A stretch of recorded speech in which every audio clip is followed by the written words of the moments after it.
Hello, everybody, and welcome to episode 8 of the Thirsty Beagle podcast.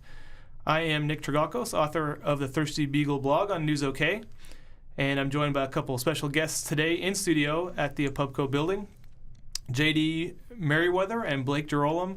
Did I get the pronunciation right on the last name there? It was very close. Jarlem. Okay. Yeah. I'm sorry. You know, as a weird last name guy, Sure. I feel bad that I screwed that up. But they're in studio today to talk about the latest happenings for Coop Ale Works, one of the favorite breweries here in town.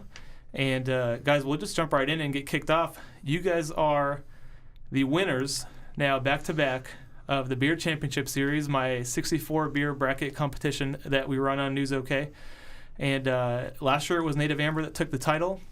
This year, the Territorial Reserve Oak Aged Imperial Stout. JD, you want to jump in? What was it like for you guys to win this year? It was fun, looking at all the beers in the bracket and how tightened up it's gotten. People are getting pretty competitive with it, and some people out there really pushing it hard. And it's kind of fun to see people get excited about craft beer. Blake, is it gratifying for you to see your beer come through? Yeah, I mean, absolutely. You head journey with these beers, as it were, especially the stout, more than a lot of the other ones, and it means something to you when it goes out the door, and to see it received by the fans of our beer and beer in general is never a bad feeling. Sure. And talk about the beer a little bit. I don't know if there's probably at this point maybe a few bottles lingering on the store shelves here and there of the 2011 vintage anyways. What was that beer like? To my knowledge, there aren't any left. I don't know. I know a lot of people have vintages. We have a few at the brewery that we break out from time to time. And last year's was in the Jack Daniel's barrels. And so it spent probably 6 months in there, and kind of checking it along the way and cleaning up leaks or filling the barrels with wax if one of them sprung a leak. And so then we decided last year we were going to 100% barrel age it. In the past, in 2010, we had done a blend and basically half barrel aged, half not. And so last year we decided, let's see what full barrel age. And what's funny about these beers, probably more than any other, because it's been perennial for us from the year one, we learn a lot about barrel aging and transferring and the logistics of the beer. So 2011 was definitely one of those. We learned a lot from it. And very happy with the way it turned out, and glad that people liked it as well. And now we can segue to the 2012 version of the beer, also barrel aged. Different barrels this year, right? Yes. Yeah, this year we used Evan Williams barrels. And how's that been? We're expecting. No. This year we used Elijah Craig. Elijah Craig, yeah. I've been misleading people for months now. Yeah, because you told me before that's what the barrels were.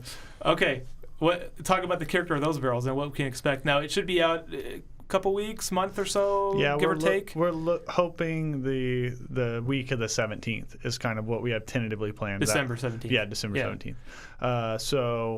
Elijah Craig, which I believe the parent distillery is Heaven Hill, and so that falls under a lot of different types of spirits. But these barrels from day one were very impressive. They smelled absolutely wonderful, and the thing about them is they were still hydrated very well. So I've had very little leaking problems, and I've done a few things.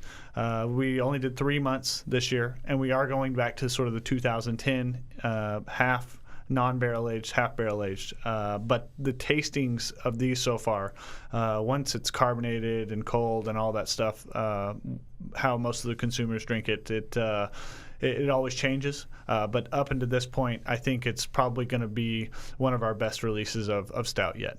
Wow, I'm that's impressive. Very excited about it. Yeah. Well, sounds very good. It makes me think about the Territorial Reserve series overall. It would be the third release in 2012 because we have the oak-aged barley wine ale early this year and the wild wheat wine ale. Mm-hmm. What was the reaction to those? Because they're bigger beers, and you kind of have to take those a little more seriously. Yeah. And I'll speak to this. Obviously, JD has a different, with the wheat wine especially, that was kind of a project we looked at in-house and was like, this is kind of a beer we're going to make for us. This is a new upcoming thing, and then throwing in all that honey and aging it for a year before we released it. We wouldn't even have the logistical means now to do that. And so at the time, we kind of looked at what we had, and I think with the wheat wine, it gets mixed reviews. But we are okay with that because we love that beer. Yeah. So we look at that beer and go, our beer, not all of our beers are for everyone, and we never sort of set out for that, but we hope that you find one you love. And certainly wheat wine and barley wine have been those for people. Recently, we've had some conversations with other brewers about the barley wine, and they gave us some accolades and some compliments that would be second to none. And so we make those beers knowing they're going to be full flavored, in your face, so to speak, sort of options. And we've been very pleased with the feedback and the way they turned out. So you think probably barley wine back for next year? Yeah, we won't this year or next year. We don't have the time to do wheat wine, so we've kind of parlayed it until 2014. But we'll probably see another release of the barley wine in 2013. Well, and I know, you talk about things that maybe move on liquor store shelves to the sort of average beer fan. Sure. And it may not hit all those guys, but I know the people kind of on the inside of the craft beer world appreciate those kind of brews, where the brewers take more chances and make it a bigger beer and kind of put yourself on the line a little bit to have some product that maybe not everyone's going to fall in love with, but a certain segment will. Right. And it definitely hit home for a lot of people, so Well, it's got to make you feel good. On the restaurant and bar level, too, it's fun to watch employees take ownership of it and then sell it to their customers when they come in and they say, you want to try something really special? This is on the menu, and they'll sell it, and it's fun to watch them get excited about it and take ownership in it as well. I gotta tell you, I don't think I give enough credit to the bar side. I think it's really easy to look at, like, you can hit the liquor store for 5 minutes on your way home and see what's on the shelf and stuff like that, but to make the time commitment to go to the bar and grab a couple drinks, I probably don't give that enough credit. But you guys are you finding a lot of success now? You've been in business in Oklahoma City, what, three and a half years? How's the reception been so far with the bars and stuff like that? How does it stand right now? It's been exceptional. We've embraced the community, and the community's responded to that, and so it's fun to watch things just take legs and run, and F5's just gone nuts for us right now, and you see people just defend it to the T, and then they get upset when somebody doesn't like it, and it's the education process and the ownership, and it's a good revenue maker for people as well. When you have people that we're the only Oklahoma beer in a lot of places, and it stands up well and very well respected, so it's fun. I'm glad you brought up F5 because when I talk to people, the question all the time, without fail, when are they going to put F5 in a can? When are they going to put F5 in a bottle so I can get it at the liquor store and have it at my house? So here we are. What's our answer here? Is there an answer? Soon. No, we've been saying that for a couple of years. We're working on our expansion. We segue into that topic. We're still working with the banks and trying to get the right fit for our growth and where we need to be and what we're doing. And we've got a big dream, but we have to be realistic too on money that's available and growth and not overextending ourselves. So, we're just going to continue to make as much as we can and go from there, and hopefully it's going to make that next segue into our expansion. So maybe at your guys' current brewing setup over there by the Speakeasy, maybe not enough room to take F5 to that next package level, but so we're looking at maybe a new building for you guys. Is that the plan, to kind of up and move shop once you get the right place, like you said, a bigger place with the right fit? That's the big plan. Yeah. The plan A would be to move into about a 16,500 square foot space and go with a big system and bring everything into package.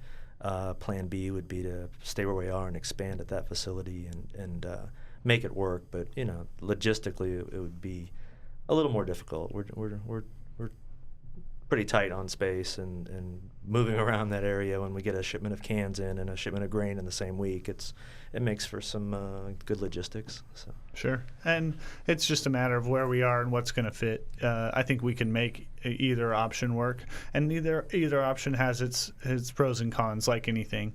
So we just need to come to a place as a team and figure out with money side and all that what's going to work best, and that should happen within a fairly soon timeline that we'll know when F5 along with the other things that will go in cans, so that shouldn't be too far off. And is that sort of where you guys see it, where you see your package side going, is keeping in the cans like the tall, I guess they're like tall boys essentially, 16-ounce cans, that we have Horny Toad and Native Amber in already. I mean, that's kind of what you guys will stick with, you think? Definitely, and I think we talked about putting DNR in a 12-ounce can as well, and then taking the bottle format into another program. So, yeah, the cans, we're really confident with the cans. They've done well for us, and they're attractive, and they sell well in restaurants, the bars. You see people just, Black Friday was crazy what was going on at Byron's, and, people just, they go nuts. So it's been good, and there's enough other breweries in the region that are canning, and can perception has gone way up, and people are getting educated about that too. So. Well, and there's some other, you guys are always big on sustainability and recycling and stuff like that, and so I know that's a reason you guys wanted cans in the first place. Am I right? That was a big part of it, yeah. Yeah, and certainly from the brewing side, them not permeable to light helps our product hold up longer. A lot of us are outdoorsy kind of people to be able to go in more sensitive places. The aluminum recycling program in Oklahoma City, all that kind of stuff has played into it. But we do feel like it's a superior packaging, first and foremost, from getting the beer in the same kind of condition it left the brewery into the people's hands. Very nice, very nice. F5, I know a lot of people ask about that. If you got everything in package, I mean, what do you think would be the biggest? Would DNR go just because it's got that kind of cult following, or do you think F5 would sort of rocket to the top? What would you look to be kind of your most popular thing? I think it'll be F5 for sure. It already is our number one, even though Native's in package. F5's just taken off in the last year. I think we passed last February. It passed Native in volume. Mm-hmm. And Blake can tell you how much he's making right now. he's got one of his best record weeks ever right now on production. So it's good, and it's November. I mean, we're getting ready to slow down the drinking season into the holidays and stuff, and we're not stopping at all. It's awesome. We're really grateful for it. Well, that's very good. And we talk about the beer scene in Oklahoma City, and I think one thing that runs hand in hand with the beer scene is the sports scene. Mm. And we like to dabble in a little sports talk here on the podcast. And we were talking about it a little bit right before we started to come on air today. Depending on when you're going to hear this podcast, the bearded one, James Harden, is set to make his return to Oklahoma City. And not because the trade fell through or anything like that, but because his Houston Rockets are in town on Wednesday night. And it's like a cultural event almost. You know what I mean? Uh-huh. The return of the beard. What kind of reaction do you think he's going to get at the arena on Wednesday night? I have been polling people, and I think probably 2/3 of them feel like he's going to get cheered, and then a third are like, well, I probably won't open my mouth, but if I could really say what I was thinking. But I mean, not to get too sort of political or personal, I do think at the end of the day, a lot of people see it as a Presti move and not necessarily as a Harden move. And so I think that their appreciation for him, and we have been so enculturated in a college-type atmosphere where you see one player for 4 years and then you go on and you can still cheer for them. And we are getting sort of the taste of what having a professional team is like. And that is a different paradigm. And so this was, the Jeff Green deal back in the day was not nearly as magnanimous as losing James Harden, which is in the pudding as far as the story of getting tickets to the game and all that stuff. I mean, it's been a pretty big deal. So I do think he'll get cheered. But okay, so I'm more interested to see who guards him and what kind of decisions Scott Brooks makes because he's in practice every day. That's a good question. I think you're going to see our man Tabo probably locked down on probably Harden. so. It seems to make sense. Well, let me ask you this. So you Blake, are in the stands on a Wednesday night when the Rockets come to town. What do you do? I think I'd probably just make a big smile and clap. I think he deserves a clap. JD? He was one of my favorite players. He and Collison are two of my favorites. I think those guys had huge hearts, and I'm glad to see Nick getting more court time, and I'm happy for Harden. I mean, he deserves the success that he's received. He knew he didn't want to be a starter last year, and he built a great reputation for himself, and I'm sure he got thrown under the bus on a few items regarding how much money he got and all that other stuff, but he's a great player, and I'm happy for his success, and it just depends on how it goes to his head and how he matures as a player. Well, it should be a very interesting scene down there at the arena, and I'm sure in the bars in Bricktown, and people watching the game at home will all probably have varied opinions on it. Anything else with Coop Ale Works that is new or exciting that you want your fans to know about, or anything we should be looking for coming up here? We know obviously we have the stout coming up. Mm-hmm. Is it just kind of settling into a regular rotation after that, like you said, past the holiday season? Yeah, we're kind of looking to the Territorial Reserve Series has kind of been the vision of 4 beers total. So you've seen the stout has always been there. Then we did the wheat wine next, and then the barley wine has also come this year. And so we may round that series out next year. We may do a rye wine.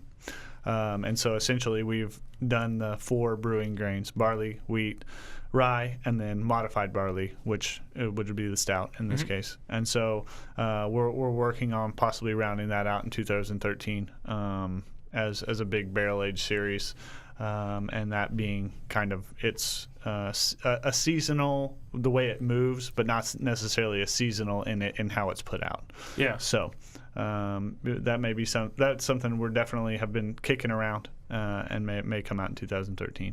It sounds nice. Now, are you guys settled in on your regular rotation of beers right now, the sort of year-round beers, or do you think there's room to grow in that category? It seems like you have a variety of styles kind of covered in that realm, but is there anything that fans can look for maybe in the future?